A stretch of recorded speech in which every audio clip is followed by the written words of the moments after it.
Hello, wrong button, wrong button. Hello and welcome to the Build with Baer Workshop. My name is Pat Baer. I'm here to build a model kit. I'm also here to hang out with all of you. And before we get really into it, I pressed the wrong button. Can you fucking believe it? I'm going to throw the Bear Cave, the Lego of the site, the tier 2 blue emote in the chat. If you are currently a subscriber, you can reply with those emotes. If you are not yet a subscriber, you can say hi. You can use other people's emotes. If you feel like being a lurker, you can go ahead and lurk. You can do whatever you want to do there. Lashbrook is here. Hello, Lashbrook. Happy to have you here.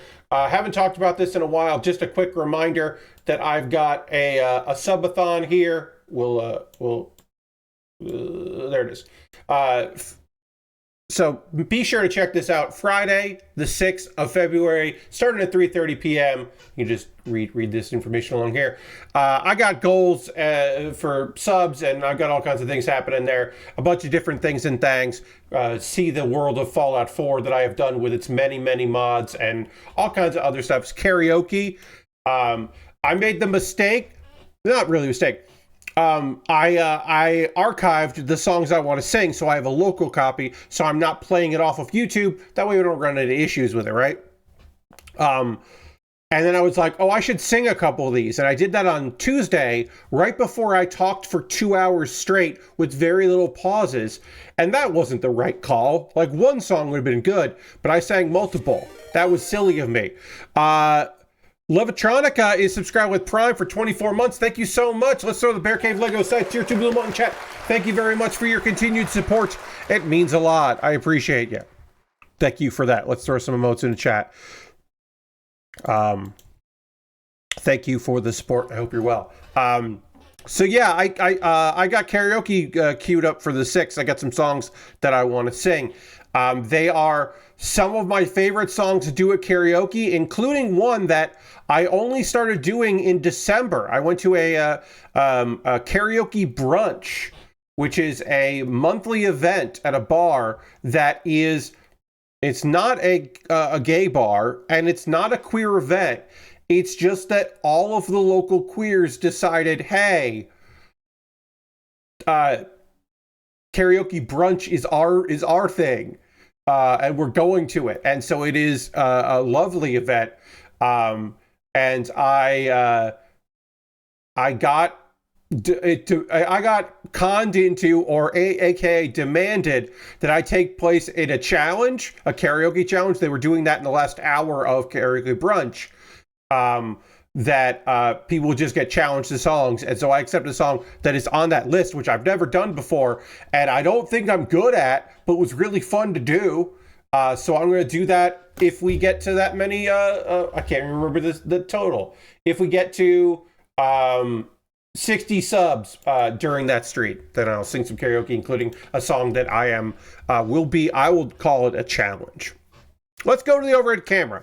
Before we really start building, let's talk about this. Here it is. Oh, I gotta adjust this like this there.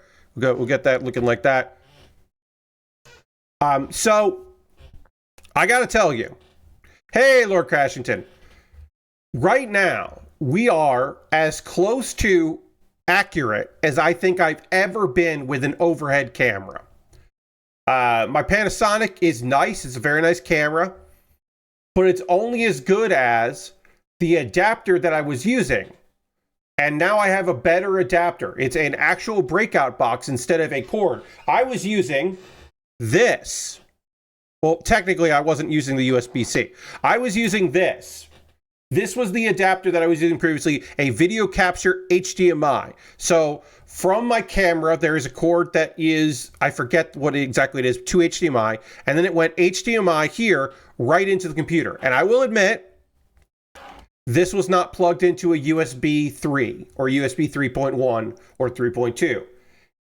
It wasn't plugged into that, which was a mistake on my part. I fucked that up.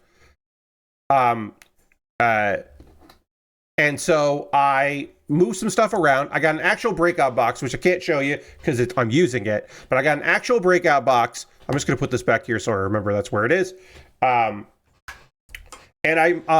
And I moved stuff around. I moved my keyboard and my mouse to my USB 2.0s because I don't need that on there. And then I moved the capture card and the webcam that's currently pointed at me to the 3.1 ports that I have. I don't have any 3.2 ports, but I have 3.1 ports. So I plugged those into 3.1 ports, and hey, weirdly, it looks pretty good. Right now, this image is white balanced on the camera, and there is nothing digital happening to this image. There is no alterations in OBS right now, which is, I think, pretty fucking good. This is looking pretty good. If I go into my properties here, I configure the video. Yeah, I'm at like default for brightness, contrast, hue, and saturation. The only thing that I have that I'm doing in OBS is I am reversing the image or flipping the image so that my arm is here because the camera is facing me, because that is the best way to hook it up with my current gear.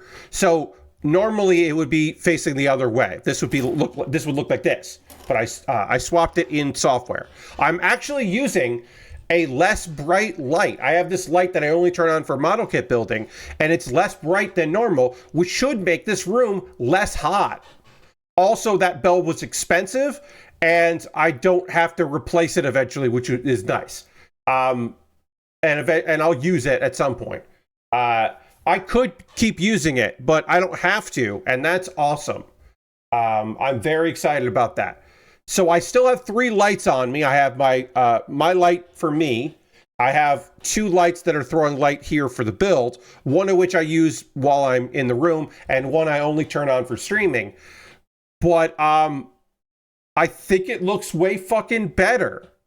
I'm genuinely pleased with how it looks right now compared to how it looked previously.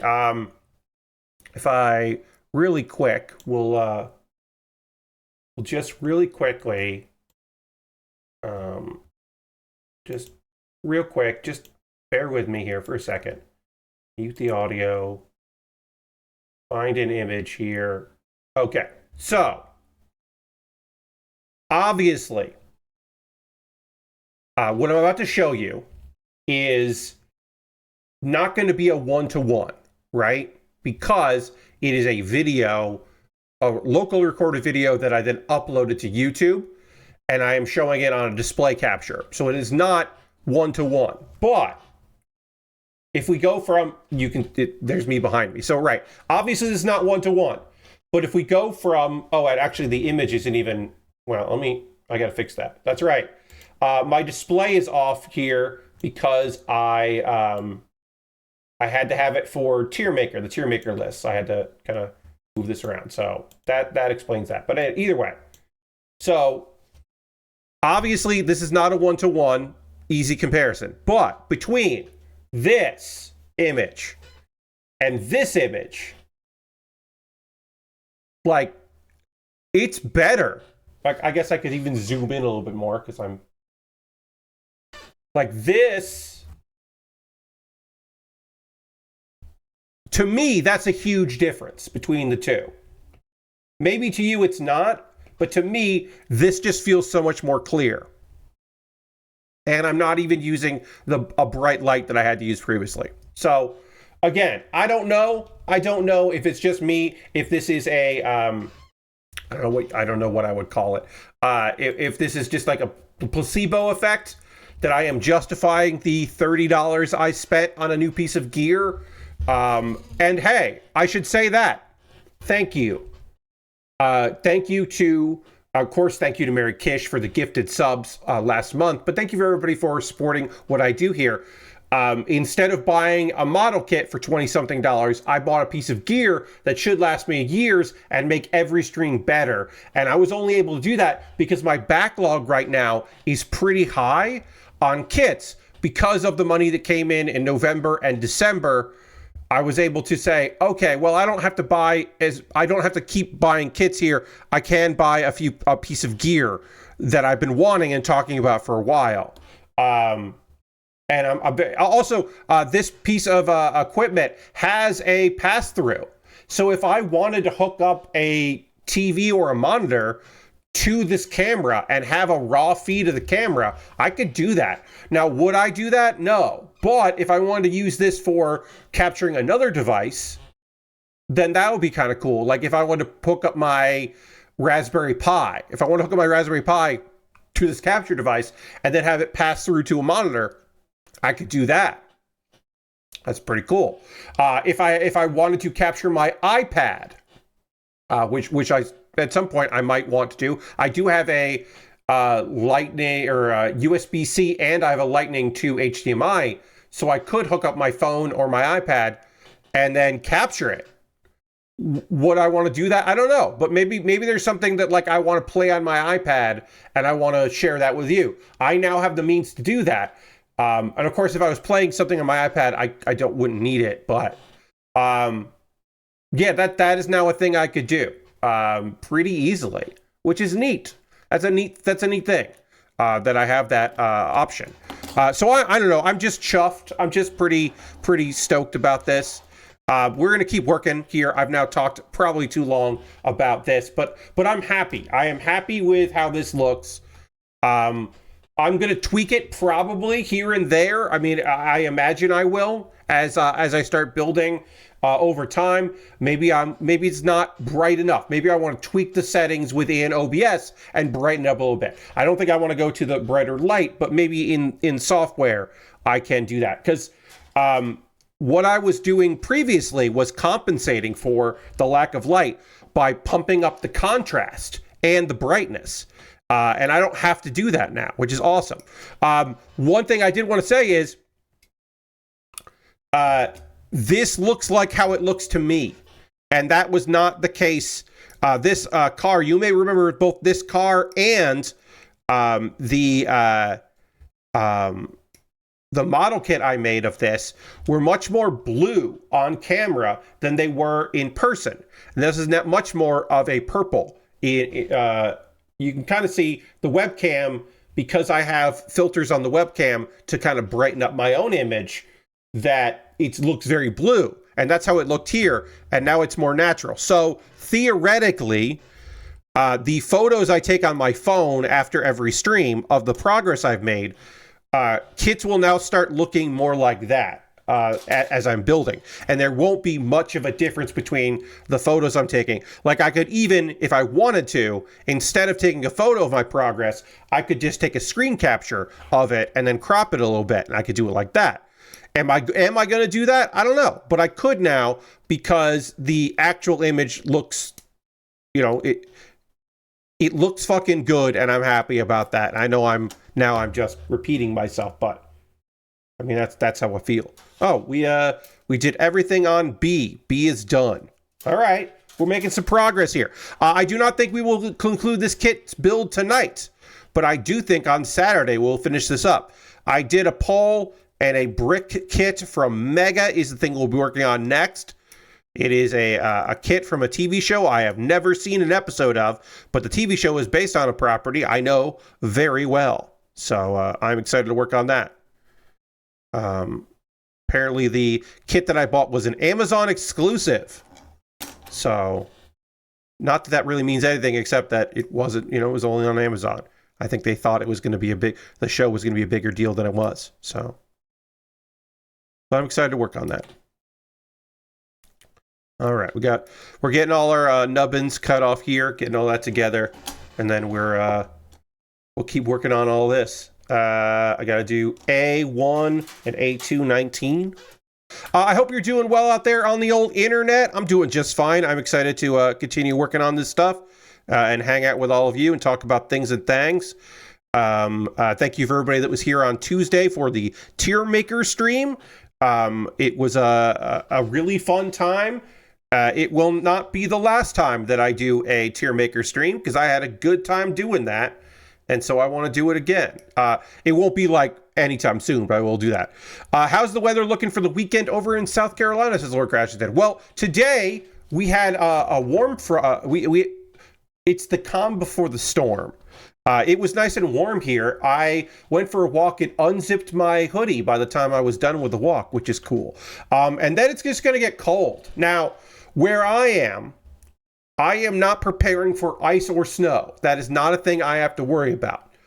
But it's going to be cold. Now, it won't be as cold as it will be for some people. And in fact, next weekend is going to be colder than it's going to be this weekend. So I am, in fact, lucking out around here. We are not dealing with the stuff that other people are going to be dealing with, which is, obviously I feel for folks, but yeah, that is not a thing that I have to deal with here in my area, South Carolina. Like, it's just going to be a little unseasonably cold for South Carolina. Like, on Saturday, the low is 33. That's cold for January in South Carolina. But it's going to rain on Sunday. It's not snowing. It's going to rain. Now, it will feel colder with the rain. But, yeah. And that low of 33 is going to be early in the morning when I am not awake. So I'm going to be all right. I'll be nice and toasty warm in my in bed here, and not worried about that when it's brutally cold. The thing I have to be used to is this next weekend is I will be moving into the Carolina room for the month of February, the bonus room in the house, and I will have to get used to that. That will take some getting used to, because it will be colder in there. Lasper says, I'm doing what I can to prep, but I'm kind of stopped watching predictions. Yeah, I mean, at a certain point, look, I would be doing more if it seemed like I needed to do more, right? We have gasoline for the generator. The generator was checked in the fall and was working fine. We have gasoline to pour in that if we need it. We have extension cords to plug into the generator if we need it. My USB charger is full. We got flashlights not too long ago. My dad went and bought a pack of LED flashlights and AAA batteries for those. Those are all charged and spread throughout. We've got candles because my dad loves burning candles.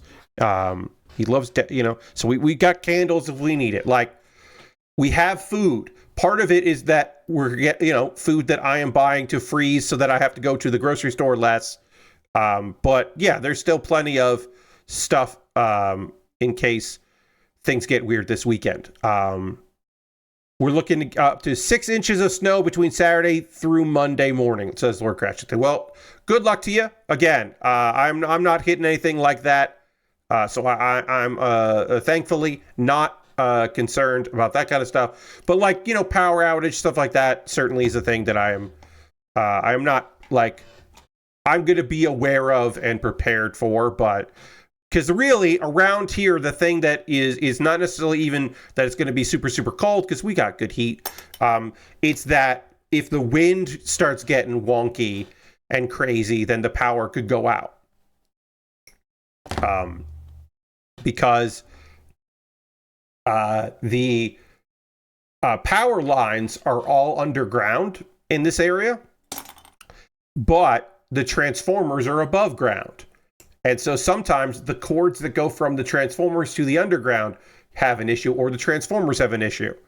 Occasionally, trees fall on the transformers, or a car will hit the pole from the transformer to that goes underground. Like, dumb stuff like that happens now and again. And that's unfortunately more likely than anything else around here, really. Ooh, it looks like we're about almost done with D. Nice. Getting a lot of progress done on this kit. So yeah, I am just, doing my best to be prepared for really just a power outage more than anything. And all of that. I mean, it's a little annoying. We're getting a new microwave delivered on Saturday, and so the door's going to be open to bring that in, and that's going to be cold. But other than that, hey, we're getting a delivery of a appliance and an installation of a new microwave. The delivery call time is 7 a.m. to 7 p.m. That sucks. It really sucks. That's shit. A 12-hour window. Fuck off. Yeah, it's all right, and it's a Saturday, so it's like whatever. And like my folks are both retired. I work here on stuff like I do streams at night, but during the day I do have other things going on. But I can always do whatever. Like it's not the end of the world that I'm gonna be like. I'm not like, oh, but I'll be so busy I can't. It's like, no, it's just mostly that it's like, it fucking kind of sucks. You can't even give me a 6-hour window. You're giving me a fucking 12-hour window. That really sucks. So we'll see. I'm annoyed by that. I was hoping that they would narrow it down. I'm going to call again tomorrow for the automated system to see if it's been updated, because maybe it'll get updated. But and if you're wondering, Pat, what do you mean installation? Like delivery makes one thing, but you're also getting installed. So it's not just like a microwave that we're going to put on the counter or put on an island, like a shelf or whatever. It's a big ass thing that also has the vent that goes over and the fans and lights that go over a stove, an oven. So it's going to be a big dumb thing that then gets screwed in from the top and cabinets. And I can't do that by myself, right? So the folks are paying for people to take care of it. Like, I could probably get the old microwave out. And in fact, they're not going to cart the old microwave away. So I'm going to have to I'm going to have to move it. They will take it out of the cupboard, but they won't take it away the house. So I'm going to have to move that eventually anyway. Put it on a hand truck and then pick it up. So I could probably get it down. We have a glass countertop on the stove, or glass surface on the stove. So like, I'm not fucking around with any of that. I'm not messing any of that up. Like I don't have the proper tools to like, because okay, so if you're like, Pat, how would you do that by yourself? Here's what I would do. I'd pull the stove out from the wall, of course, move that out of my way. And then I would do have neighbors that do have a lift. And so then I would wheel in the lift that up to then hold the microwave, unscrew the microwave, drop it down, wheel it back, put the new microwave on the lift, put that in a position, screw in, and do all that. But like, I could have done it, but they're just like, no, we're just going to hire people to do it. And I was like, great. Sounds awesome. Love that for us. My job is to take all the stuff out of the cupboards and unplug the old microwave so they can then have access to it. It's like, yeah, no problem. Going to do that tomorrow. No sweat at all. Easy peasy, lemon squeezy. Hopefully they come in to do all this early. Like, not at 7, but like at 9. If they come in at 9 and do it, that would be great. I'd like to get it done. It was originally supposed to be tomorrow, but now they moved to Saturday. And also can figure it out the other way, but it would be really great if this could get done before my folks go to Florida. Like, it would be really nice. The possibility exists that it might get done before they go to Florida, and that would be great. Oh, what happened here? Oh, got disconnected on this end here. All right, that's not good. That's not good. Seems to be disconnected.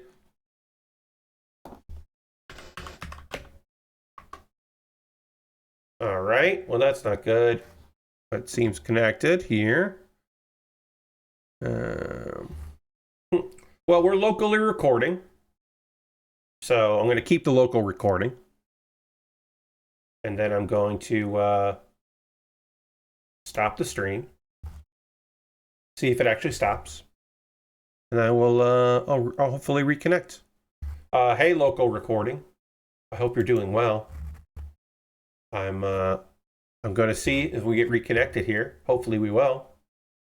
Hopefully it's looking pretty good on my end. Looking okay. Maybe not looking great, but no, okay. Dropping frames here. Not really connected. Okay. Hopefully everything works out. We'll see. We'll see what happens. Not really. Look, it's looking unstable. But hopefully it'll get cleaned up here. We'll see. We're not dropping any frames, which is nice. Might be my end, but I don't know. Oh, okay, so Mjohn says we're back, but I don't see myself in the dashboard. So now I'm going to refresh the dashboard and see if that works. It's probably on my end. Things are looking kind of bad over here. So hopefully, oh, okay. It does look like I'm back. All right, I never ended the local recording, so which is good because then I have to upload multiple videos or put them together, and I don't want to do that. So hopefully I don't no, Mjohn, there's no storm. I don't know how to also, hi, I'm John. I talked about this earlier in the stream. I'm sorry. There's nothing to be stormed here. I'm not going to get snow. There's nothing hitting South Carolina. It's warm for January today. It's going to get colder over the weekend, but I'm not experiencing anything storm related. So this is either just my internet connection being weird. It could be Twitch because, so I'm good. Thank you for your concern. But yes, I imagine that was probably my ISP because even though I got disconnected on OBS, I was able to still read Twitch. So it's probably my ISP and not Twitch being a problem. But either way, we're back. So my apologies, folks, about that one. Hopefully everything will be cool. Oh, wow. All right. Well, it happened. While we were talking, a thing that happened while we were talking is that the 100 gift subs that I received around Christmas time just expired. So I can now manage a goal to get to 40 subs. We're back on. The goal is back on. We're at 31. Our goal is 40. 31 subs here. That happened while I was disconnected. I just happened to look at the views and saw that go up. So great. Now I can put that back in.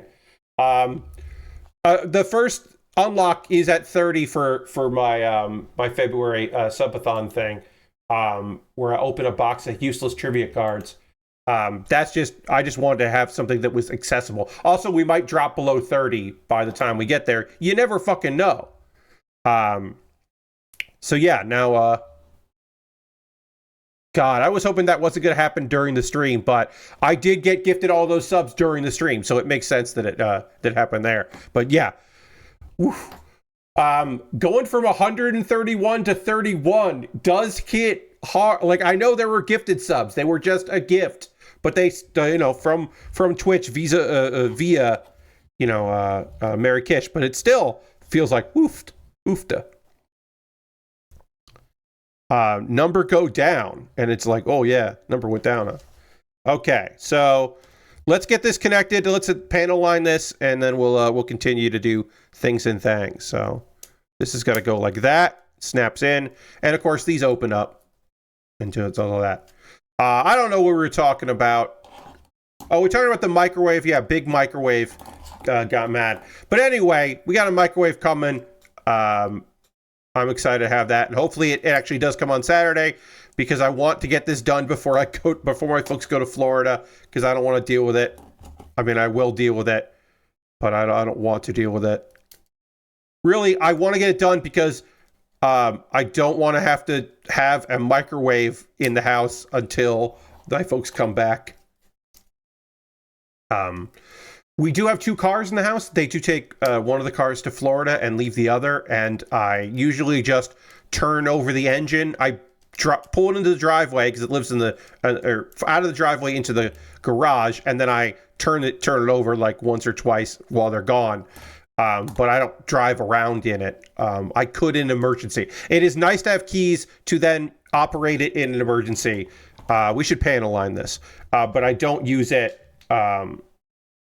For joyriding or whatever, because I don't have a license right now. No bi-weekly trips to the grocery store. So I get grocery delivery, um,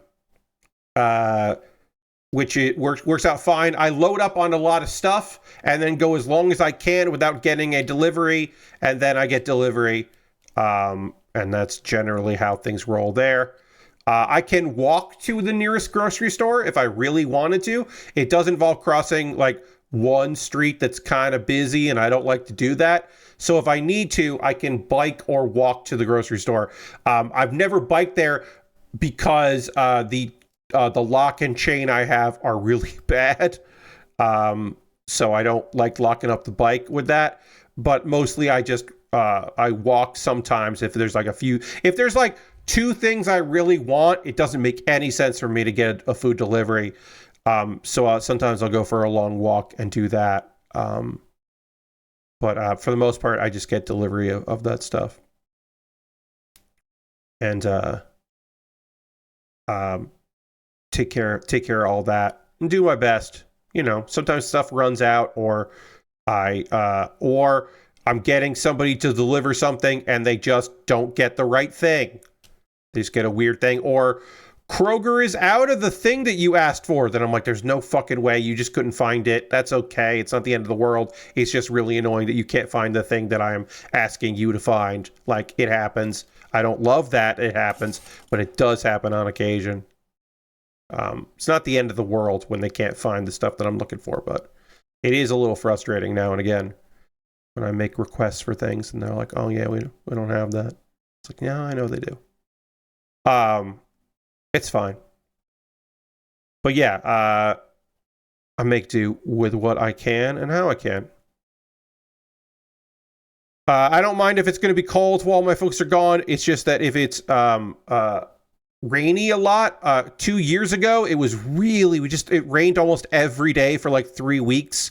And that was unbelievably awful because it meant I couldn't go for walks. And so I was just in the house, and that was bad for my brain. Going for long walks is really nice. Turns out I really like that as self-care. Even in the pandemic, we would go masked up to the grocery store ourselves. That way we always got what we want, can do substitutions and such. Yes. So I would, pre-moving here, I would go to the grocery store. There was a grocery store near me, and they limited how many people could be in the store at once. And so I did that. And then when we got here, we did delivery a lot because my folks didn't want to go into the grocery store. Also because a lot of people around here were not masking, even in fucking June of 2020. There were people down here that had already given up on masking in like the grocery store. Not everyone, but like the employees still were, but not like everybody who was going there was masking up. So, and since my dad is immune compromised, we just did delivery for quite some time, which was good, and just did no contact delivery. Did our best, but yeah. I mean, down here, I don't think people will ever mask again. I think the ones that did it, and you do. I mean, you don't see people at the airport down here, our local airport, masking up. I mean, we do. Like the last time I got on a flight, or when I got on a flight to come down here, I masked up, and there were people at the Connecticut airport that definitely masked up, and like nobody working in South Carolina was masked up when I came here in October when I flew. It was the first time that I'd flown in a while, but yeah, it was just like, oof. Fucking come on. Yeah.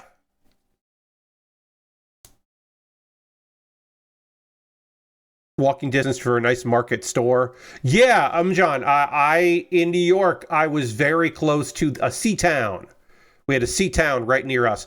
My C-Town was fucking cool. This is a weird thing to say, but my grocery store, my local Brooklyn grocery store, had its own Tumblr page. Like legit, for real. By the social media person for my local C-Town had a Tumblr, and they had a beer and wine section, and it was a cool local store. I had a good time at that C-Town.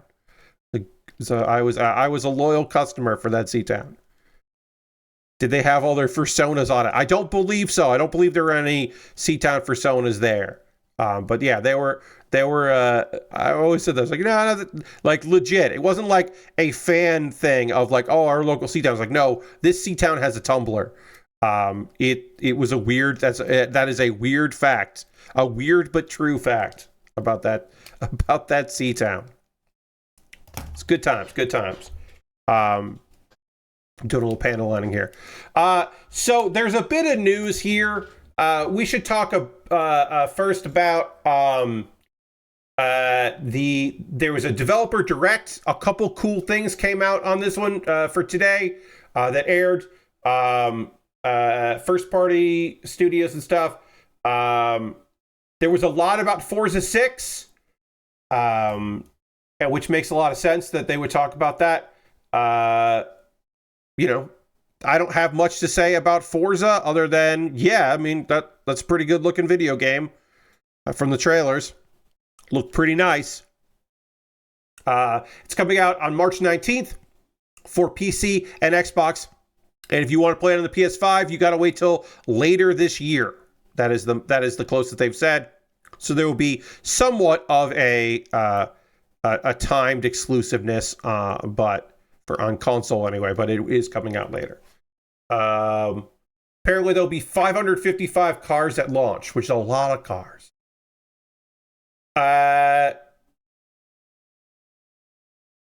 Game Freak has a video game coming out on an Xbox, and that's weird to say. It's not a Pokemon game, of course, but they're doing a game called Beast of Reincarnation, which is an RPG. And there's some, obviously, beasts, there are companions. There's a little bit of like, if you really want to stretch it out, you can be like, well, Pokemon games are kind of an RPG, and, you know, you do have animal companions in that. Like, I guess, if you want to say, like, if you really want to stretch it, you could make the case that, like, but it's fucking weird. It's weird. It looks neat. It's in Japan. We got fantasy tropes, sci-fi tropes. A cool looking trailer. I don't know. I don't have much really to say about it. I know some people were hating on it, and I'm not quite sure why, but yeah, it looks all right. Interested to see what happens with that. It's coming out in the summer. Like, yeah, sure. And then we get the one. Look, it's been a while since Xbox had something where you're like, oh, all right. And here we go. It's called Kiln. Apparently, it was, there were some prototypes in, because it was an Amnesia Fortnite, but in one of the videos on one of their previous game documentaries, there was talk of this game. Yeah, this is a pottery brawler, is what they say. So it's like creation and fighting, and it looks fun. And it's online. It looks small, right? It looks kind of like a smaller game, and I don't think that's a bad thing for them to have a smaller game that comes out that is an online game that, like, is a little different from what they've done previously. I don't think that's a bad thing. It feels like a Double Fine throwback of what if we made a bunch of smaller games with smaller teams while we're working on the big thing, instead of all of us work on the big thing and that be make or break. So it's a little bit, in my mind, kind of a throwback. It's coming to PS5, Xbox, and PC in the spring. So it's not too long for that. But yeah, I thought that looked really cute. That was definitely the thing that interested me the most from the showcase of any of the stuff that was shown here. This was the one that I was like, yeah, all right. I don't know, but yeah, okay. I look forward to some of the people that I watch, streamers that I watch, that play a lot of multiplayer games, trying this out. This feels like people will get perms for this in HoloLive, and I'll watch some HoloLive people do this. Like, that's what it felt like to me. Fable. I don't give a shit. Hey, I don't give a shit about Fable. I'm sorry. I just don't. I never have. I don't think I ever will. I just don't care about Fable. I'm sorry. If Fable means something to you, and you're looking forward to the next Fable game, I am not. It's coming this fall to PS5, Xbox, and PC. And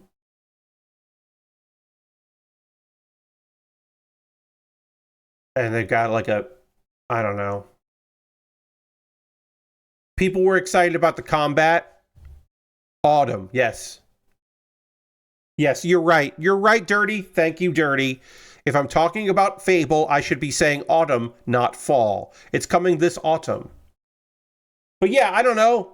I'm sorry.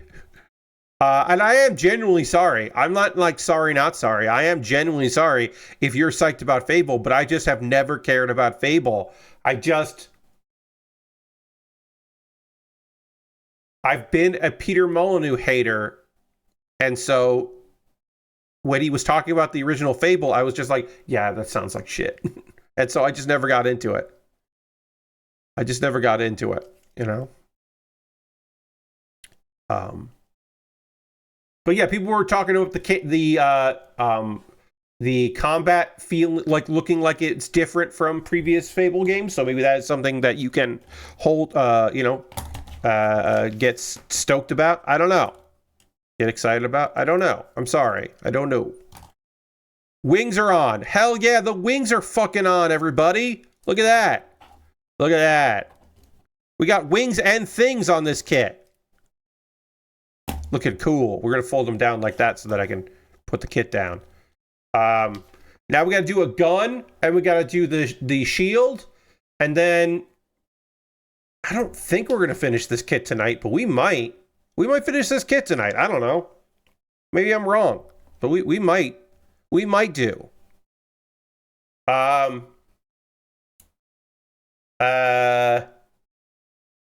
Claire Obscure is the game of the year at the New York Game Awards. The New York Game Awards, which is like the New York Critics Association, the Critics Circle, made them their game of the year. Claire Obscure also won an award for most Game of the Year awards, which is a funny thing to say, but like a true thing, and I think that's fun. I didn't see any older British man making grand claims about new Fable, so I don't know if I'm into it. Yeah, I hear you. To me, it's like, oh, that sounds that might be more intriguing now if they're not. So let's work on our twin busters here, which can be held together or separately. And of course, we will have to build the other hands to hold them, because right now we can't hold any of them, which is silly. What am I even doing if I don't have a thing to hold these guns? So I gotta get these together, but we can do them at the same time, which is good. Oops. I don't do that like that.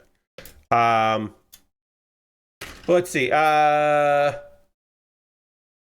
The Big Apple Award for Best Game of the Year. It's very good. So that they're New York here. Some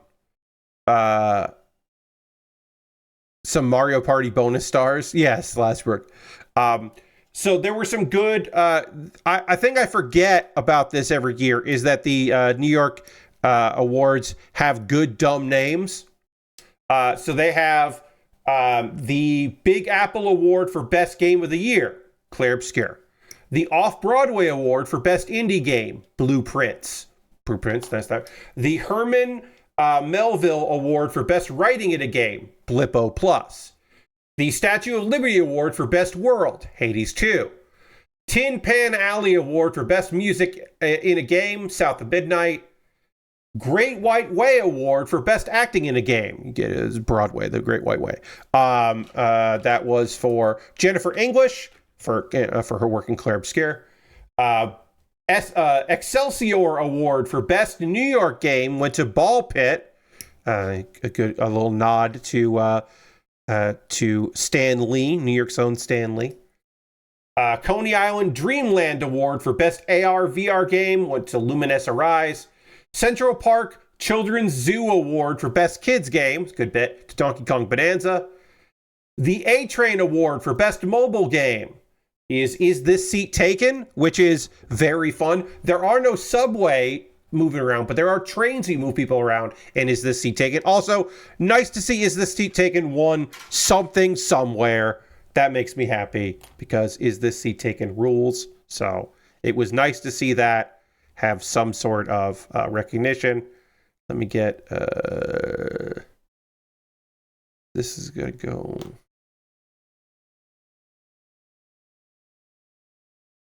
Got nubbins to take off on here. Okay. So, this looks like this.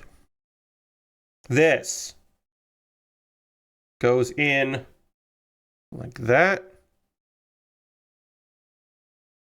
And that snaps in like that. And that's how that looks. Okay. So then this goes like this. This goes like that. It goes in. Oops.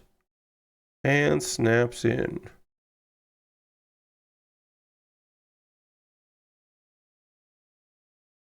All right. Highline Award for Best Remake. The Highline is a walkable path that you can go that used to be old train lines, like elevated train lines in New York, and then they redid it as a park within the city, and it's awesome. And so calling that for Best Remake, because they remade this abandoned area, that's cool. That's cool. I like that. That went to Elder Scrolls 4 Oblivion Remastered. The Chumley Speakeasy Award for Best Hidden Gem went to News Tower, which does look kind of cool. The New York City GWB Award for Best DLC. Good. Knickerbocker Award for Best Game Journalism went to People Make Games. And the Andrew Yoon Legend Award recipient was the Pokemon Company. Good New York references in there. Some I would describe as deep cuts. There's some deep cuts in there, which I, again, fucking appreciate as a, as your old New York friend, Pat. I do appreciate some New York references. All right. What else we got here? What else we got to do? Layoffs. Starbreeze, the Payday people. They laid people off in October, and they are doing more. Let's see. And of course, unfortunately, we know this because of LinkedIn posts. There was somebody who had been there since May of 2023. Several employees here. This has not been acknowledged publicly by Starbreeze. They have not made a statement yet to anybody who's asked for comment, but this is just coming from people who used to work there and now are saying, I don't work there anymore. 44 people were laid off in October, so we'll see if any more happen here. And it's mostly because they really fucked up Payday 3. Look, yes, market conditions, the state of the world economy, tariffs, all kinds of things can be said to make things, investment has dried up. All those things are true and valid, and those are things that you can point to. But also, Payday 3 fucking was a fucking boondoggle, and it's more than fair to say that probably had something to fucking do with it, my guy.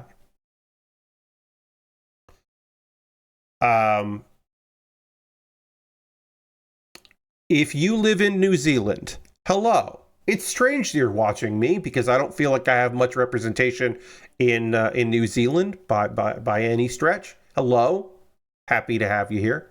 But yeah, I don't think that I have anyone in New Zealand watching me. But if you are New Zealand and you're watching maybe this on the YouTube VOD, welcome. Hello.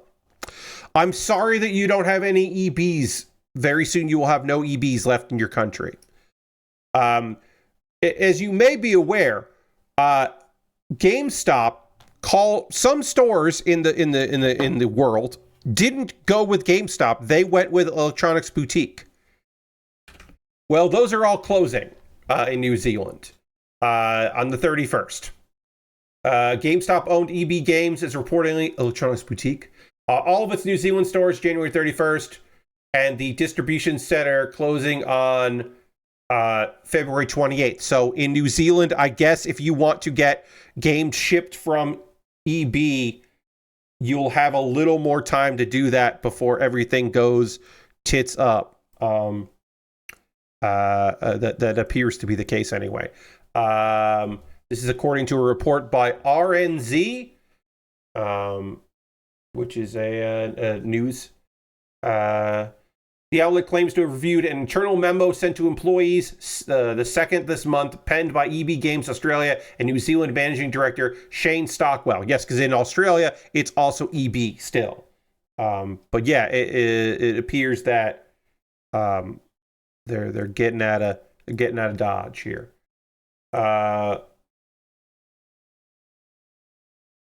Stockwell says company had numerous third parties approach EB Games after it was reported that it was considering shutting down operations early in January. Yet these parties did not present any proposal or solution about how to keep the New Zealand business sustainable. Okay, sure.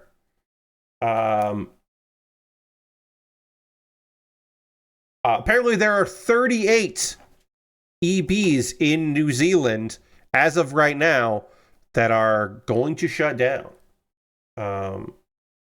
But maybe this seems like one of those things where like, yeah, we're probably going to do this unless it feels like there's a big unless there. Like they are hoping for something to happen to change that. But I don't know.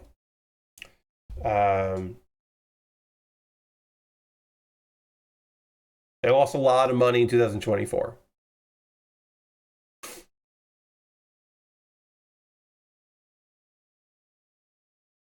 Let's see. So yeah, seems bad.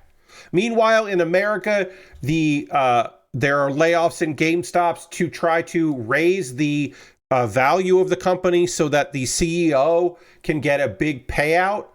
And they are not doing things that would long-term success for the company, just short-term gains in order to reach that number. And it's very fucking obvious. I'm not looking at a story about that. This is reported other places. I don't have it in front of me. But yeah, it's very fucking clear that the CEO is just trying to get a big-ass payout and is just making moves that are very obvious attempts to get that big-ass payout at the cost of future as like basically just trying to guarantee their own umbrella policy so they can get out of Dodge.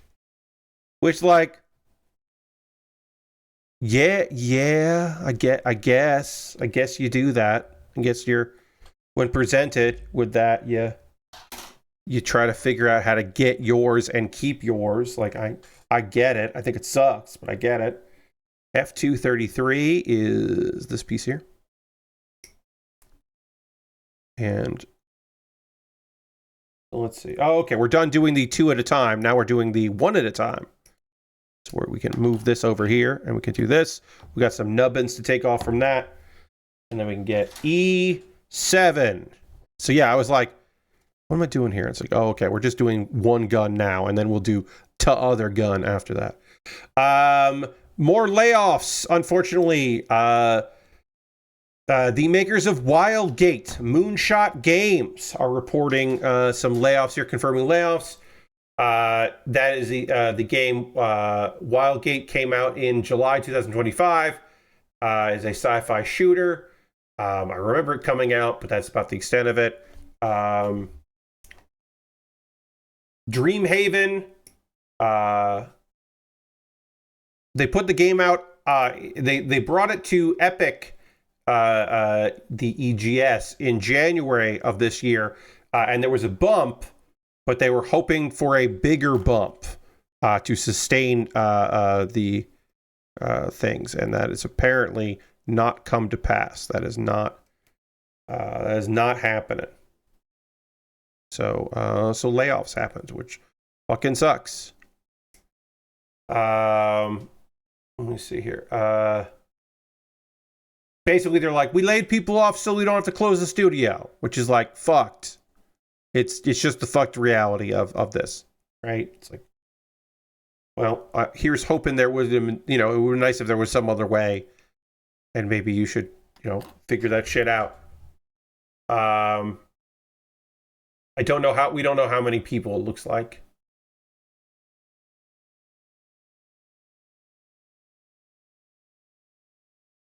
And then the big one, Ubisoft. You've probably seen the stories about this at this point here, about the many fucking layoffs at Ubisoft as the closures of things, not just the studio that had gone fully unionized that they just decided to close, but that's unrelated, of course. Don't think it's related. That's definitely unrelated. That is just a weird coincidence that they closed the studio that fully did a wall-to-wall union.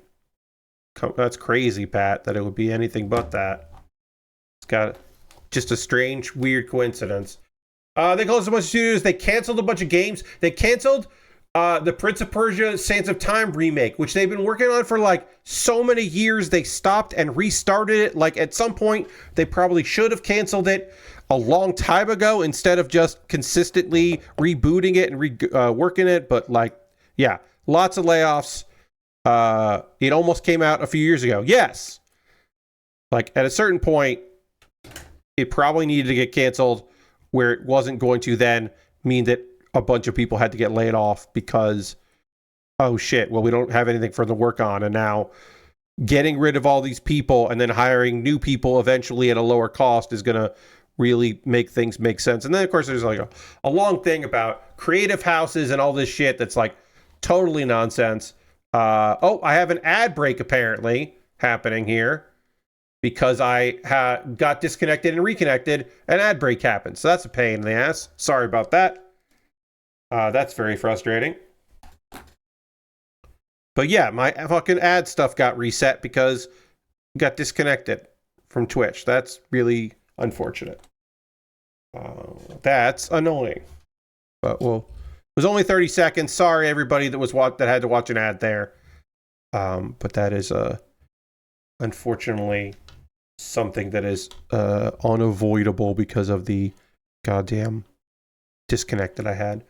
They're going to do creative houses things where like, oh, the money will be in the hands of the team leaders and we're going to make it so that they can be much more like whatever. It's like, no, it isn't. You're still going to be micromanaging and you're still going to have people in charge who are the sons of people that have no experience and shouldn't be running studios. You're still going to tell someone they have to quit instead of or retire instead of firing them and then not give them severance, but also continue to enforce an NDA or not an NDA, but an agreement there because so they can't work, they have to wait, but you're not paying them anything. Like, you're still going to do all that shit. You're still going to be Ubisoft. Like, there's no way you're not going to be fucking Ubisoft in all of this. It's just you're going to say a bunch of dumb bullshit to maybe make shareholders think you've got plans when you clearly don't have any plans. You're just desperately trying not to get bought out and settling and get a bunch of lawsuits settled as quickly as possible and as cheaply as possible.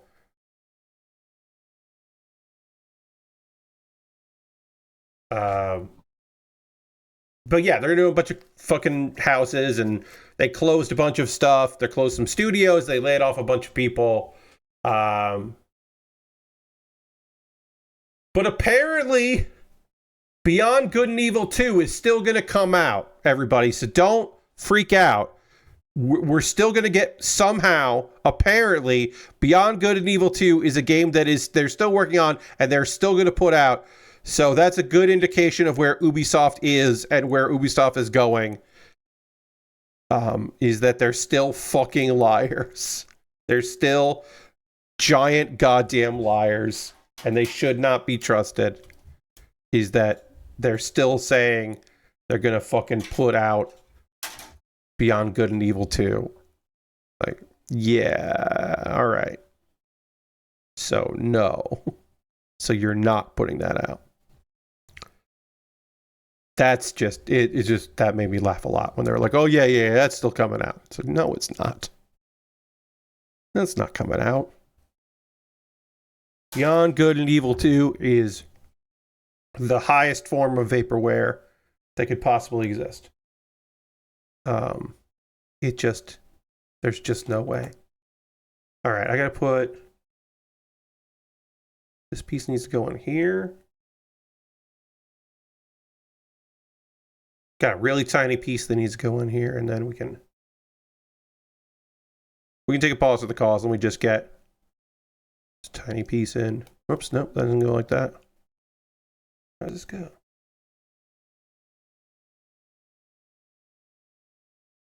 Very tiny piece that I gotta get in here. I know that if I put it in my tweezers, it's just gonna fly out because it's so small. So I'm gonna do my best to get this piece in. But we do need to take a pause at the cost, talk about ways you can support the channel and all that stuff. Get all that going. Oh yeah, I dropped down to 30 subscribers. It's okay. Not the end of the world. I don't know how this is supposed to go in.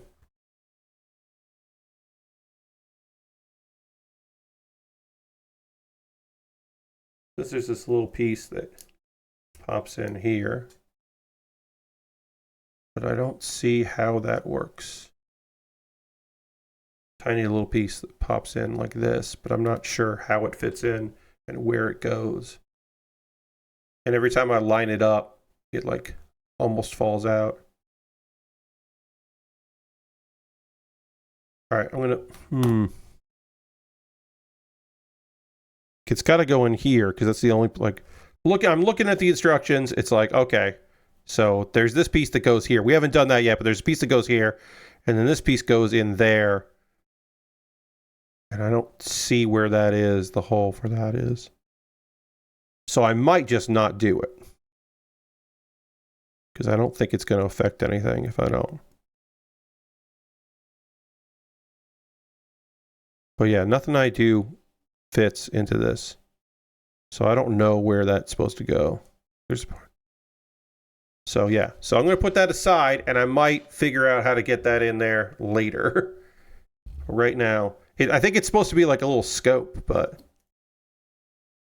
nothing I do fits. There it is. Okay, that worked. It is a little scope. I figured out how it went in, so now it's in there.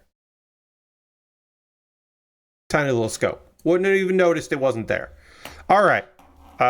To work on, we've got one more piece to put on this gun. Oh, and then also they open up and slide out like that. All right, we'll work on that in a moment. But before that, we need to do a pause for the cause. I need to talk to you about ways that you can support the channel and what I do here. Everything I want to talk to you is optional. You are under no obligation to do any of these things, but if you would like to, that would be great. I would love that. First and foremost, if you're currently a subscriber to the Baer Workshop, you can throw the Bear Cave, the Lego, the Scythe, the Tier 2 blue emote in the chat. Being a subscriber is the easiest way to support what I do here through Cash Money or your Prime Gaming token. If you have Amazon Prime, you can link it with your Twitch. You get that token. You can use it for anybody. You could do it like Levtronica did early in the stream, which is really rad. You can do Cash Money. That is another way. You know, it's $6 a month. I get half that. Twitch gets the other half. That's, you know, you're supporting me that way. You're already here on Twitch. You could gift a sub if you wanted to. You could be the first person to gift a sub. Again, well, I can put these back up. We're going to try to get to 40 subscribers. Obviously, February 6th, I'm going to try to get to 90 subscribers, so it's going to change to 90, but right now, getting to 40 will be great. That's just our little goal there. We're already at 30, which is nice, but we'd love to get to 40. So if you want to gift a sub, you could do that. You get credit for it, or you could just do it because you want to do it. That is a way to do that. I think I have one more gift sub stream I could do, and I'm going to pick a day to do that. I haven't picked that day yet, but I will do that. Might be Monday. I don't know. I gotta look. But I think I have one more of those before February 1st that I can use. They extended it, I guess. I do have a Patreon at patreon.com/PatBaer. Over my Patreon, you can subscribe at the $1, $3, $5, or $10 tier. There are different rewards for different tiers. Consider joining me on Patreon. My patrons, my $10 patrons, have been voting on what I do once this is done, which might be tonight. We might be wrapping this up tonight. I think we will. Because we got the guns and then we got the shield. It might, in either way, on Saturday, I will start something new, even if I have to finish this up first. And that is a brick kit from Mega. So I'm excited for that. But yeah, see if there's something on my Patreon that makes sense for you tier-wise. I would love your support there. We've dropped below $80 over on there, so I'd love to get that back up because that money just goes into me buying model kits and such. So it would be nice to have that go higher than it is. YouTube.com/PatBaer. I got a YouTube channel. Subscribing is free, and I would love if you could do that. While you're there, while you're on my YouTube, you could become a member if you wanted. And for just $2 a month, you would get my Wednesday videos on Tuesday. So then you get to see a video before other people see it, in a full day. And then that link is actually now not valid because of other shenanigans. We'll talk about them when we get there. So yeah, I would love it if you wanted to take a look at my my YouTube channel and see if you want to become a member there. Those are all monthly ways to subscribe and support what I do here. So if you just want to like throw $1 or something in the tip jar, I have a PayPal and a Ko-Fi, and you can make a direct donation there, which will also help me out financially.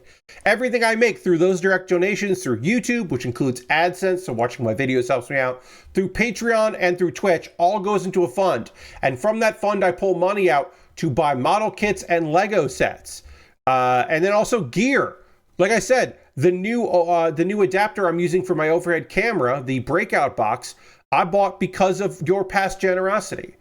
I was able to buy this kit with gift card money, even though it's incredibly expensive, because I knew that I had other support from y'all, and I didn't have to worry about my backlog emptying out. I still have a ton of kits to build. I have enough that I could pick one Lego and 2 brick kits from Mega and pick between that. And I was like, oh, I have that much. And then I have a lot of model kits ready to build. Stuff I'm looking forward to putting together. So thank you for everybody for your support there. But yeah, if you want to keep supporting, that would be great. I mentioned I have a backlog. So a thing that can happen is you could just buy something for me to build, and then it jumps the queue and becomes the next thing that I work on. So I wouldn't work on the stuff that's in my backlog. I'd work on the stuff that you picked because you bought it. And the easiest way to do that is to go to my Amazon wish list and buy something there. Over on Amazon, I've got model kits and Lego sets, inexpensive kits, expensive kits. I just put the Gundam Barbatos Lupus Master Grade that just went up.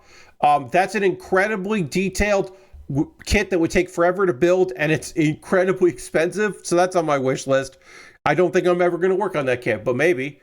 I also put the Bond Dock from, I think it's from Zeta Gundam, which is one of those mobile suits that looks fucking weird as shit. It's an asymmetrical weirdo kit. I was like, I'd love to build that. I got a bunch of things, inexpensive things, expensive things, all kinds of different stuff that I'd be thrilled to build if you wanted to buy it for me to build. You could go and see if there's something there. And again, there's a video I make for my YouTube channel, and it jumps the queue and becomes the next thing I work on, which is nice. My alternative to Amazon is I have a wish list on Throne. See if there's something there that you would like to pick up. And then, of course, if you want to buy something and you want to support a local business, a small local business, you can always support USA Gundam Store by buying a gift card. They will send you an email with the gift card code. Then you can send me a whisper on Twitch or a DM on Twitter or Blue Sky or Mastodon with that gift card code. And then I will use that gift card code to buy something from USA Gundam Store. People have done this, and it's cool. If you want to support me financially, that is a way to do it. If you want to support me but not spend any money, join my Discord. I post build photos. People post stuff they're working on. It's a nice little community. Sometimes people post links to things that I've shared on social media, and then we talk about it a little bit. Sometimes I post stuff and I go, oh, that's wild. And then, yeah, it's a nice little place. If you're looking for a low-pressure, chill Discord, that's one of them. Sometimes people promote their stuff they're working on. We just had somebody promote a Discord that they run that is an unofficial Discord for Emerald City Comic Con. And I was like, oh, I didn't know that existed and that you ran it. That's neat. I'm not going to join because I don't have any plans to go to Emerald City Comic Con in the future, but I've been there and it's a nice convention. And that's the unofficial Discord that was promoted in there. I was like, oh, that's neat. That made me happy. Let's see. What else? Couple of video links for you to check out. Hey, if you're laser focused this season on watching some Isekai, I've got the video for you. I talk about all 14 Isekai that are out this season. That's TV shows, OVAs, specials, and movies. And if I'm going to, personally, if I'm going to watch them, or if I'm going to maybe watch them later, or if I'm going to skip them. And I just let you know. And then you can make your own decision on those, if those are things that you want to check out. And then Kuma Baer is my weekly anime recommendation series. And the month of January, all this month, I'm talking about my favorite shows from the fall 2025 season, which includes my favorite anime of 2025. It came out in the fall. It is the final season of My Hero Academia. That is a show that theoretically does not need me to tell you that it's good. But I know some people for the 7th season kind of dropped off. But this last season was so fucking good. It stuck the landing is the phrase I keep using. It really did. It's gorgeous and a loving send-off. Every episode feels like a movie. It's just, there's only 11 of them episodes, and there's a proper epilogue for the show. It doesn't just end with like, oh yeah, hey, oh cool, you did it. Goodbye. There's like, it's great. It's really solid. I really recommend it, especially if you kind of fell off. I believe that the dub is not fully out yet, but it is slowly being released. So if you're a dub watcher, you might have to wait a little while to finish the whole thing, but totally worth it. Also, this video, please watch it because when I posted it yesterday, it didn't hit the algorithm. I don't know what happened. Every once in a while, one of my Kuma Baer videos just doesn't get shared and doesn't move around. And that happened with this video. I had 5 views in 24 hours or like 20 hours, which is crazy for a YouTube short for me. If I look at it right now, this new one that I uploaded this one. Basically, I have the archive, I keep a copy. And I uploaded that. Let me just check this real quick thing. Oh, this is really nice. Somebody left a comment on this very video. I'm catching up because you said so. I stopped in the middle of season 4 and I don't know why, because I'm really liking it as I'm watching it. Oh man. That just makes me so happy that somebody is like going back to a show and they don't know why they stopped. That makes me very happy to read. That is a lovely fucking comment. I'm gonna give that a heart. That really makes me happy that somebody said that. Hey, just so you know, if you ever watch something because I recommended it, and you want to tell me that would be awesome. In a Discord comment, in chat, on Blue Sky or Mastodon, if you want to just let me know, hey, I'm watching this thing because you recommended it. That makes me so fucking happy to hear. This one, I re-uploaded this like at noon, and it has almost 500 views in a couple hours, and in 20 hours the previous version with no changes had 5 views. So basically I just deleted it and I re-uploaded it, and then I have to go in and edit a Patreon post, and I have to edit a message about it, but I have to go back in and make that right, but I didn't do that yet and I need to do that tomorrow. Anyway, somebody had a really nice thing to say about that video, and that makes me very happy. That's lovely to read. All right, so what's going to happen right now is I am going to drink some water because I really do need it. We got to get back to the overhead camera, finish one gun, work on the other, get going on the other stuff we need to work on here. I am going to dramatically transition back to the overhead camera, and then we'll get back to building and talk about some anime, long form discussion of anime, and we'll do all that right now.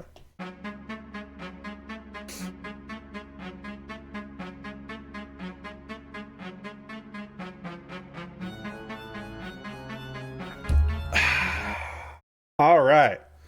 Okay. We got one gun almost done. Let's finish this gun, and then we'll move on to the next thing we got to work on here. Oh, I need A124, which is this piece right here.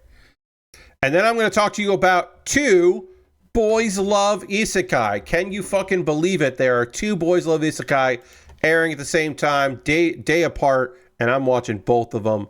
There's a third one, but it's a porny one on the porny service, and which I don't have. So I'm not spending like $12 a month to watch a 4-minute anime, even though it's an isekai, because that's how much. And there's nothing else on Ocean Vale I want to watch. I don't want to pay for a service that only charges me through PayPal. The only way that I could pay Ocean Vale money for their service when I tried it out last year was PayPal. They didn't accept anything else. And I was like, oh, okay, great. Feel like they're gonna, I don't know. They'll probably last a while though. They've got money. All right. But yeah. All right, let's get this on here. We got to put this on like that, and then this goes in like that. Okay. All right, one gun done. No panel lining needed for this gun. We'll work on the other one. Put this back here. This is just, we're going to do it basically pretty much identical to the one we previously did. We just got to put the parts on here as we go. Let's talk about Isekai Office Worker. Our guy was summoned by accident along with the person they wanted to.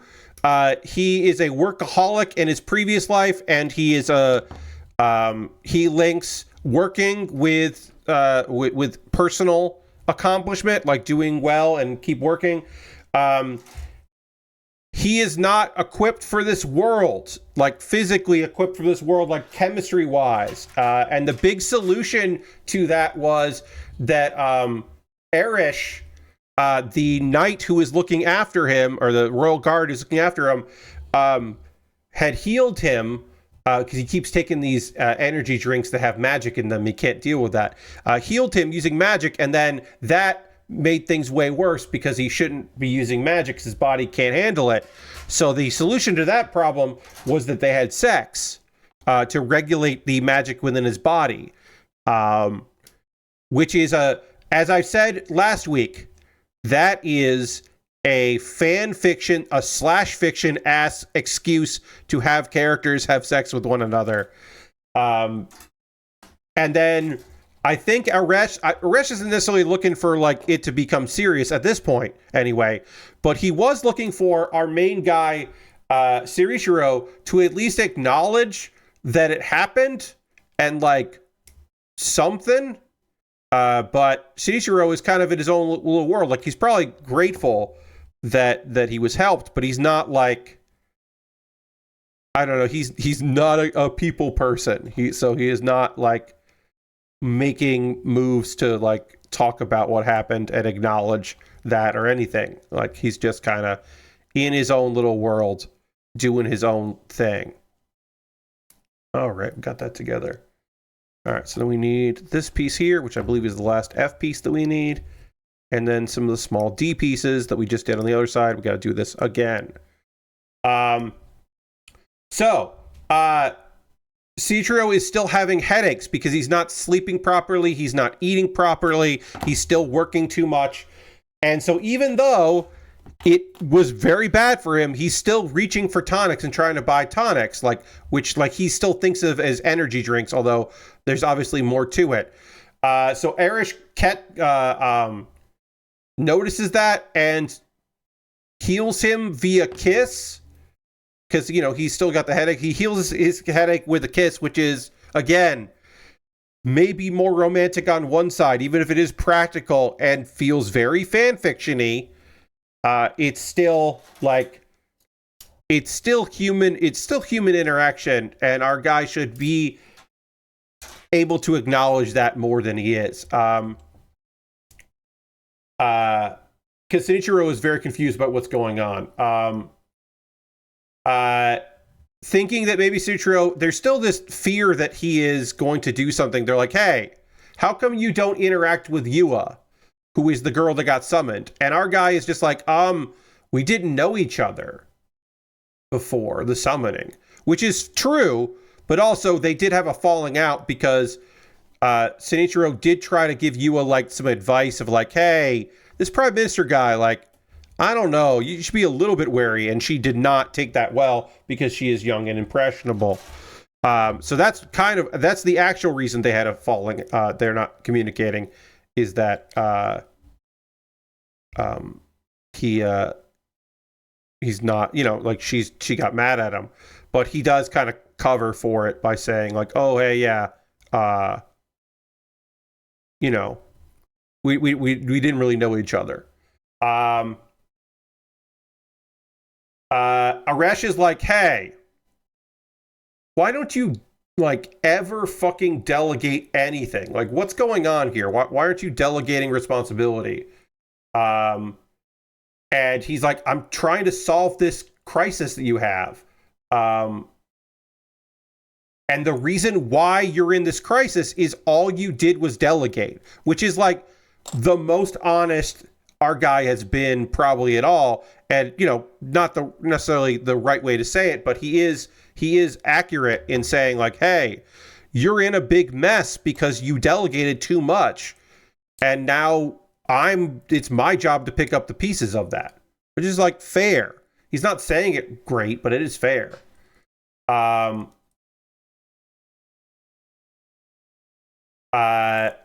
Yua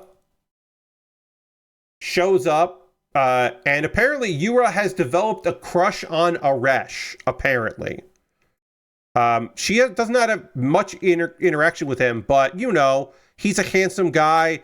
She's in a weird environment. She decides she's got a crush on him. So she shows up and then sees that the two are together.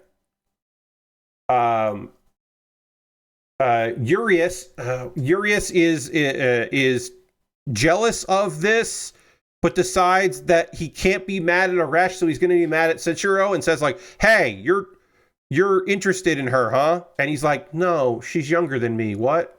I'm not interested in someone who's younger than me. And again, our guy is kind of dumb because Aresh is younger than Sechiro. So saying that like he's not interested in someone younger than him hurts Aresh's feelings. Yua is just like, oh, you're fatigued? I could heal you. I'm learning how to heal people.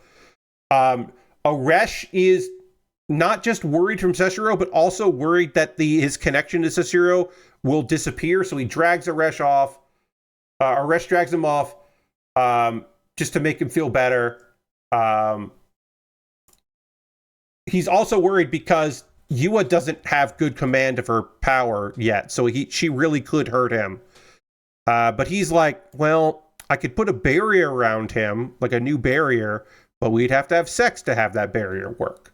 Because again, /fic rules in this world.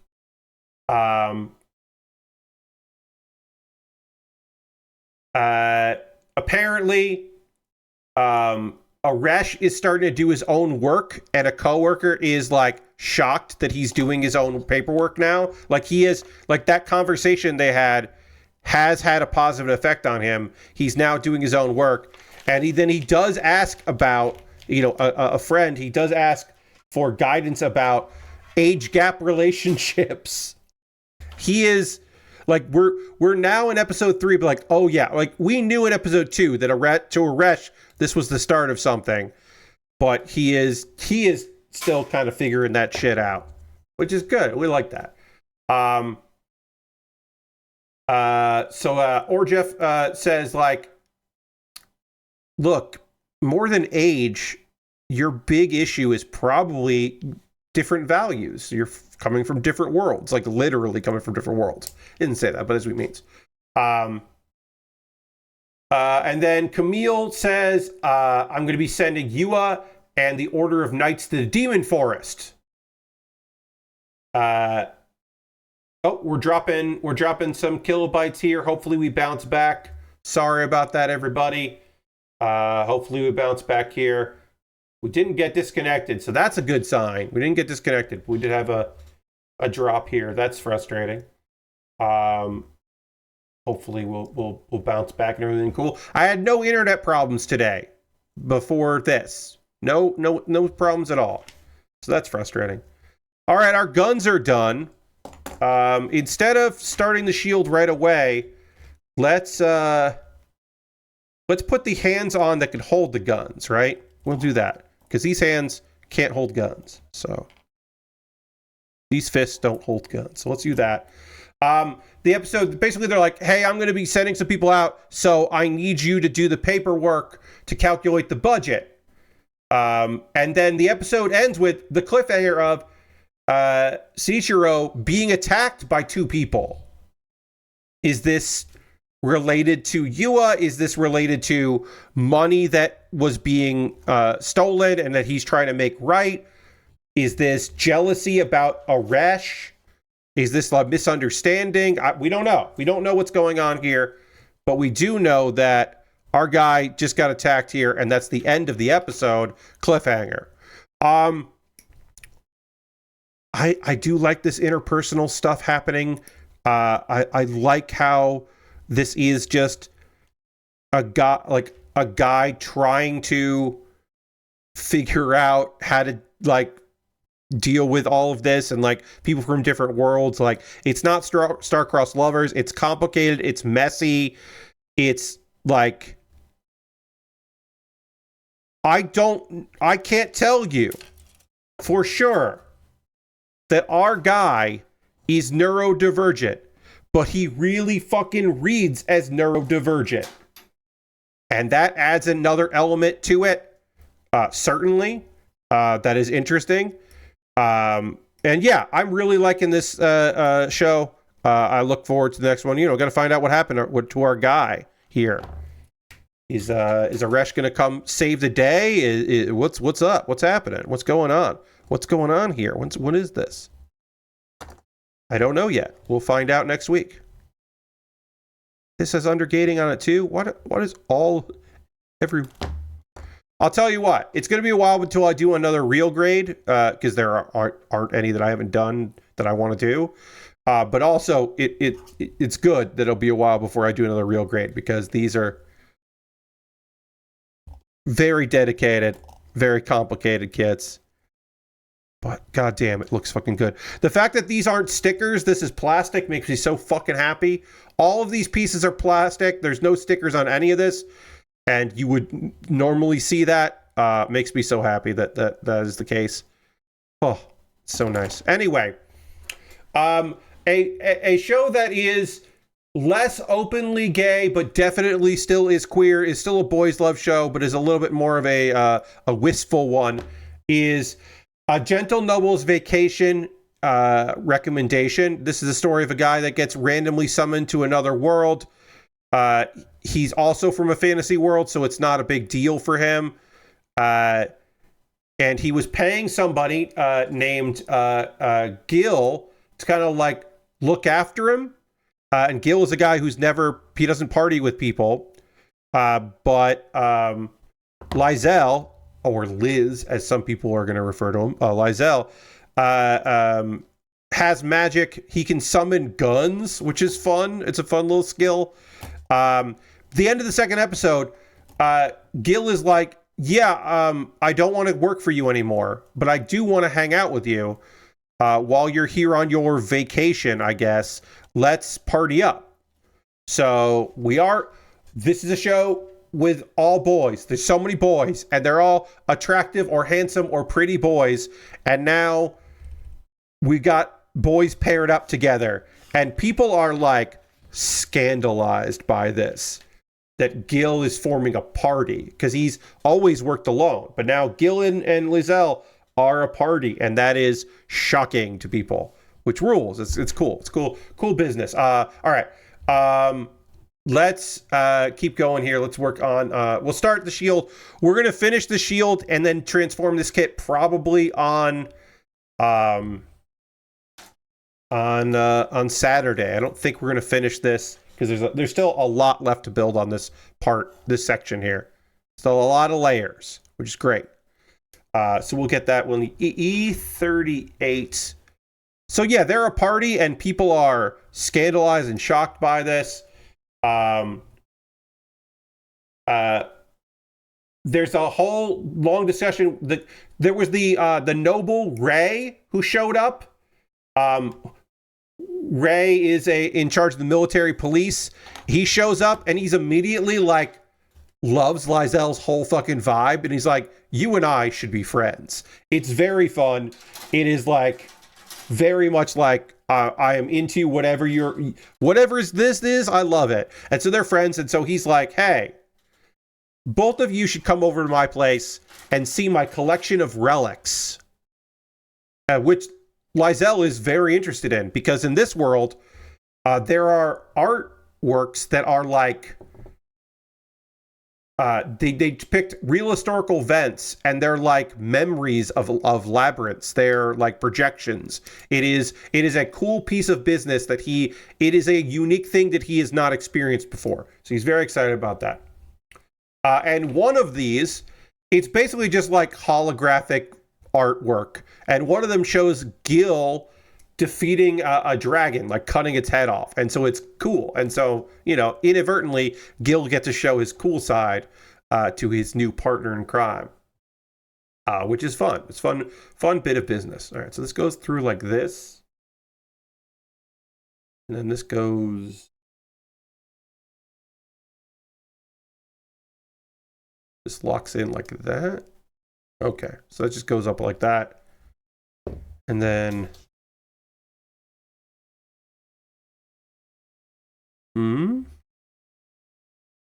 Oh, okay. No, I don't know. I don't know how this works yet. Oh, this goes like that, and then...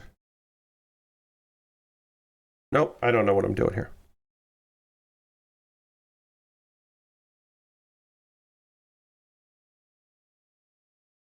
Sorry, everybody.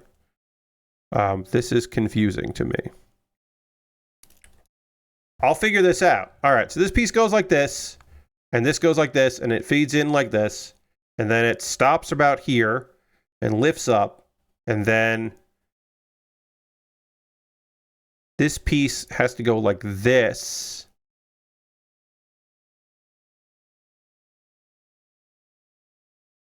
And I don't know how that works. I don't know how that does that. And it doesn't seem to fit at all. And I don't know what's going on. So I'm very confused here.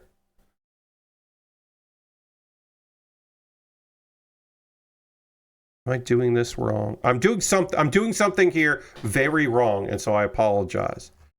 This goes in.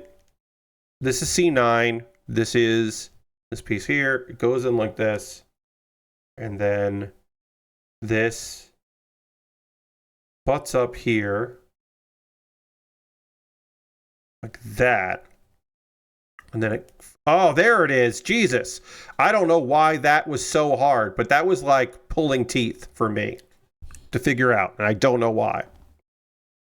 Sorry. Oh, good. None of these are undergating. That's excellent. That was like crazy weird. I don't know. Anyway, more on this episode.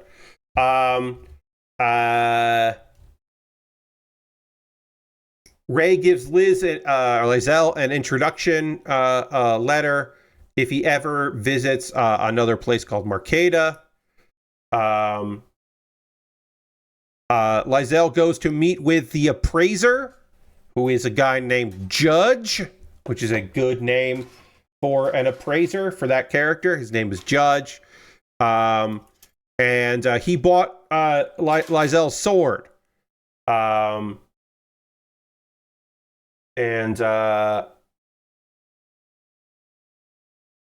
Let's see. And asked to sell an hourglass relic that measures 3 minutes with perfect accuracy, even if it's knocked over or shaken, which is something that I guess is people will be really psyched about. So they asked him to sell that. And he said, actually, the labyrinth paintings, the main market for that is in a place called Markeda, which is what they were just talking about. So that's interesting timing. That what a coincidence, he says. that they were just talking about that place, and now there's more talk about that. Judge is going to Marcata because that's where his grandfather is, and he's like, hey, what if I hired the two of you to be my guard? Which is a nice little thing here. That way they can go to the place they were thinking of maybe going to, and then they get work. You know, it is better to go with work than it is to just go for fun.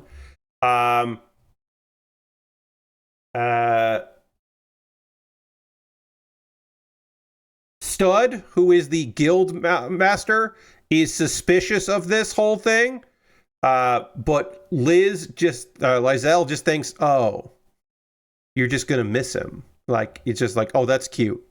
So I don't know if every character in this story understands that this is a BL, but I think Lizelle knows it's a BL, which is good. Somebody should. But he's just like, oh, Stud's going to miss him. Again, the character names in this one are so fun that there's Judge and Stud. Ray is a little less fun, but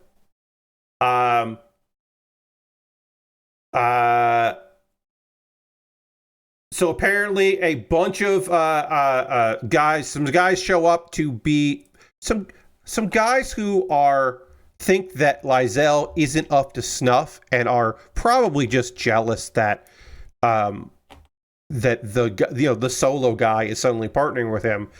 They go to give our guy some shit, and then Stud sends him off with ice magic because he's like, come on, what are we doing here?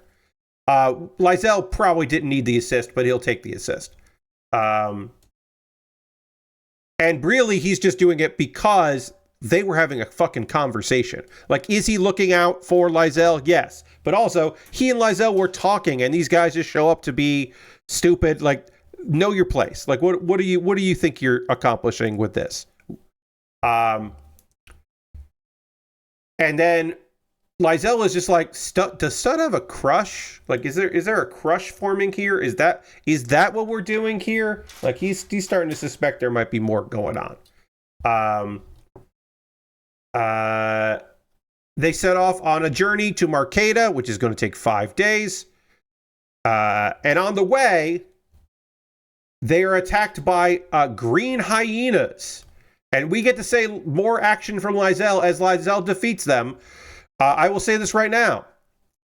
The fight scenes in this show are not great. If this show has a budget, it spent it lavishly on character design and did not spend that budget on like making the animation look really good and the characters move fluidly in fight scenes. That is not happening in this particular show, which is a little bit of a shame, but it's not make or break, right? My enjoyment is not decreased because that scene didn't look too good. And then the episode ends with Judge being like, I wonder how much money I could get for a painting of Lizelle firing guns. My notes say Liz a bunch. Sorry about that. Suddenly he went from being Lizelle to Liz in a bunch of the translation stuff without much explanation. And so I wrote Liz down a lot, but I'm going to keep Lizelle because that's his full name. But yeah, Judge is like, oh, I wonder what I could get for Lizelle's painting of Lizelle shooting guns. And that's the episode. Again, we're maybe at the point now where some of the characters in this are, at least one of the characters in this might actually understand that this is a BL, which is a fun bit of business. That is a fun discovery. Okay, I don't know how these parts go in. Sorry, everybody. We're going to hold on here.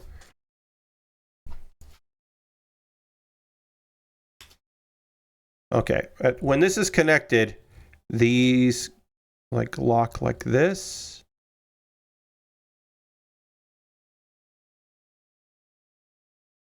Is that how this goes? I think that's how this goes. I think this is how these go in, but I'm not sure, and I'm going to figure out once I try to connect this piece here and this piece here. So let's see. Is this right? And then these fold like this. This feels right. I think I'm doing this properly. All right, I think I did these correctly. Yeah, and they fold in. And then these fold down. Oh, these fold, these are made in such a way that when you push one, the other one goes in, which is great. So yeah, I'm enjoying this one. I love that. I think Lizelle is a fun character. He's just so fucking confident and sure of himself. It's been a good time so far. I'm having a good time with it. We do have a little bit of time left in the stream, and so I would like to hear from you, friends. What are you watching right now? What are you playing? What are you up to? What are you into? There's only a couple people here tonight, which is okay. You know, we did have internet connectivity issues, so that's all right. It's fine. But I would like to hear from you, what you got going on, what you're up to, what's going on with y'all. If you're prepping for anything, if you have plans for the weekend, my big plans are recording video. I have to record the last Kuma Baer for February and the first Kuma Baer for March. I am that far ahead with Kuma Baer. I'm only ever this far ahead on Kuma Baer at this time of year because I don't use the background remover. I have a background, and I won't be in this room for February and for the first weekend of March. The first weekend of March, I'll actually move back in here, and so I just want to do it to get it out of the way. So I'm recording all of those ahead of time, so which has been nice.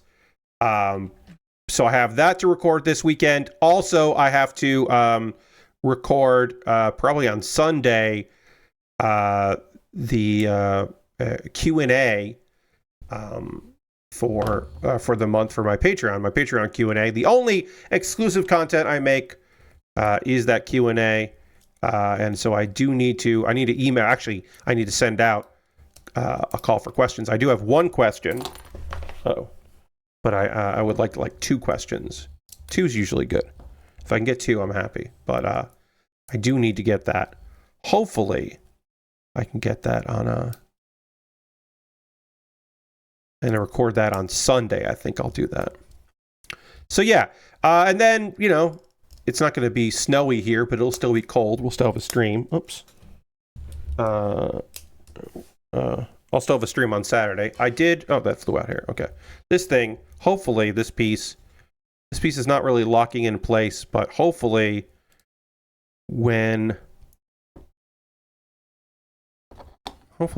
these pieces will keep that locked in when I get that done. And we are basically done with this kit, which is wild. I think what I'm going to do is I'm going to do the transformation on Saturday, because I don't have enough time to really do that, and I want to give that as much time as energy as possible. I want to make sure that I give this proper time. So we will do the transformation.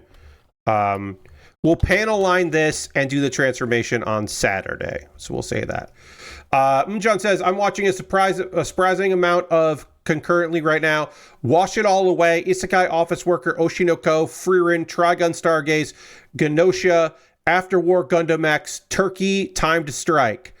Yeah, I bounced right the fuck off Turkey Time to Strike. I don't know. I think I had like what I wanted it to be in my head and then what it was. And I don't know. Honestly, I think I just really wanted it to be the anime about the girls' bowling team and not what it became. I don't know. But I'm glad you're enjoying it and you're watching it. But yeah, that just didn't do it for me when that came out. Genosha, I do need to get caught up on because I did watch that last season not knowing that it was a 2-core. So it ended on a note that I was like, that's a fucking weird, like that's a kind of a cool way to end the series of the season. But like, oh, that's weird. And I was like, oh, there's more. Okay, I gotta get caught up on that. I'm not watching Stargaze because I didn't like Stampede, so there's no reason for me to watch Stargaze. And Wash It All Away is on my to-watch list. I have not checked that out yet, but I do want to see that. But I am watching Isekai Worker and Oshinoko and Frieren. So yeah, you got a lot on your plate. And then Lashbrook says, just been getting real deep into more Valheim. Really should go back to Jedi Survivor though. Watching Jeff play Trackmania made me miss the GB server. Yes, Jeff Gerstmann played some Trackmania, and that was nice. It was nice to witness that. I was happy to see some of the Trackmania time.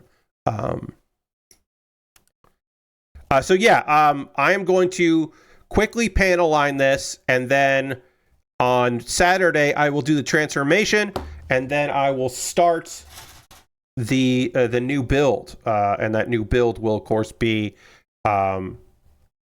So there's some nubbins here. That new build, I can tell you what the new build is going to be, and then I'll read what Lord Crashington wrote in chat. The new build is going to be the Banshee from Halo, the Halo TV series. It is a mega constructs or mega build of the Banshee, and I'm looking forward to it. This was apparently an exclusive to Amazon. This build, and so I have not built anything from the Halo TV show. I guess Mega got the license for that, so I have not done any of that building, and I am looking forward to trying that out. Oops, I put this on wrong. I think I put this on wrong. Hold on. I'm pretty sure this is supposed to go like that. Yeah, okay, so it goes like that. Maybe I didn't put this in wrong. Let's see.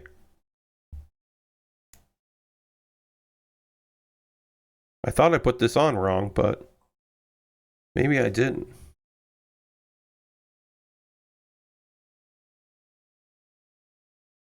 It doesn't really want to go. Oh, it does go. Okay. Lord Crash says, I started Arknight's Endfield, which is a new gacha game full of bunch of characters that are cat girls, dragon lads, and owl man named Mr. Andre. Fun so far. Nice. Hopefully you didn't run into, you would have told me if you did, but I'm glad to hear, I should say, that you didn't run into the PayPal issue that some people ran into, which sounds like a fucking nightmare. Apparently some people's PayPal got charged wildly different amounts of money than what they had put in, like egregious amounts of money, sounds like, which is a bad fuck up, if you ask me. But it sounds like that got straightened out, so hopefully you didn't run into any of that. I think this is okay. So yeah, this is a way to connect it.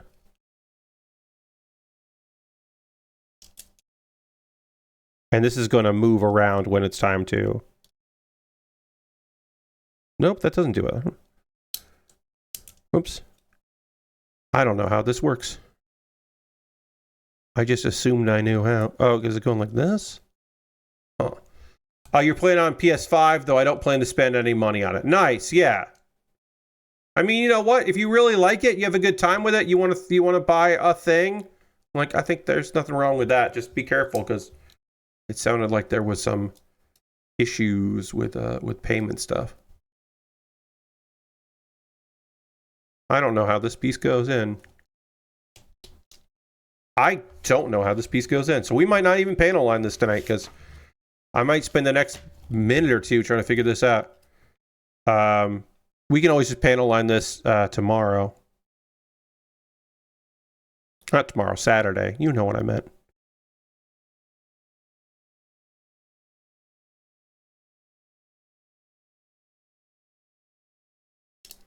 Yeah, this doesn't, I'm lining this up correctly.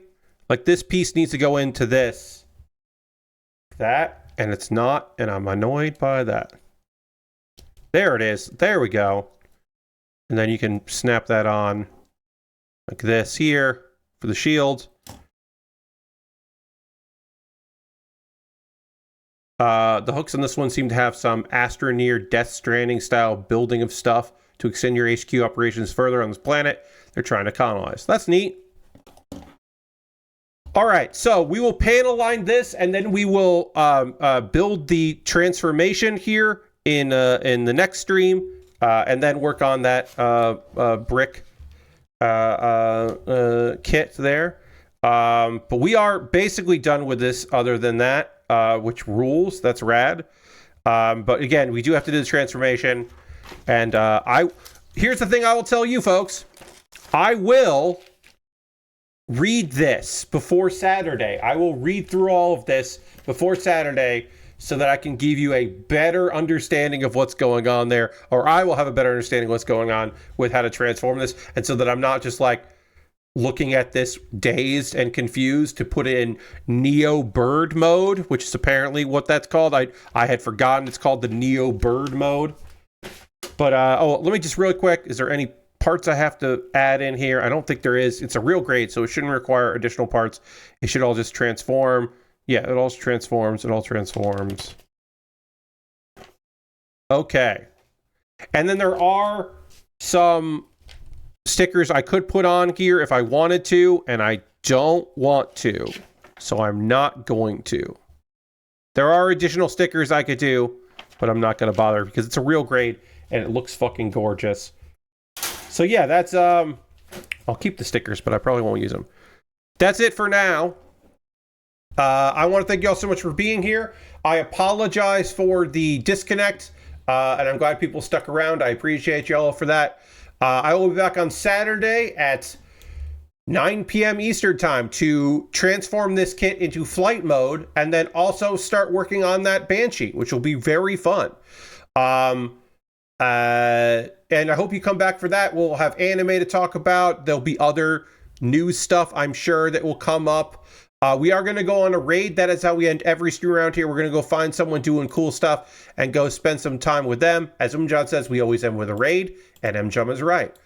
Yeah, I hope you have a good weekend. I hope you come back on Saturday. Let's see, who's streaming that we can go hang out with on a Thursday. They're probably going to be done. I actually have no idea. Let's see. How long have they been going? How long have these people been going? 3 hours. I bet they're done. So we won't go rate them because that's about right for them. Let's see. My buddy P2. P2 is online, and P2 is playing the video game Woolhaven, the new DLC for Woolhaven. So we're going to go hang out and check that out. We'll see. We'll learn more about that. I don't know really anything about that other than P2 is great. Worth keeping track that this was a disconnect stream where Twitch says you didn't raid once in the 2026 wrap up. Yes, I'm John. Yes, it'll probably count today as 2 different streams. But yeah, we're gonna go raid my buddy P2. I hope you can come along, and I hope you come back on Saturday so where I'll finish this and then work on a brick kit. The first brick kit of the year.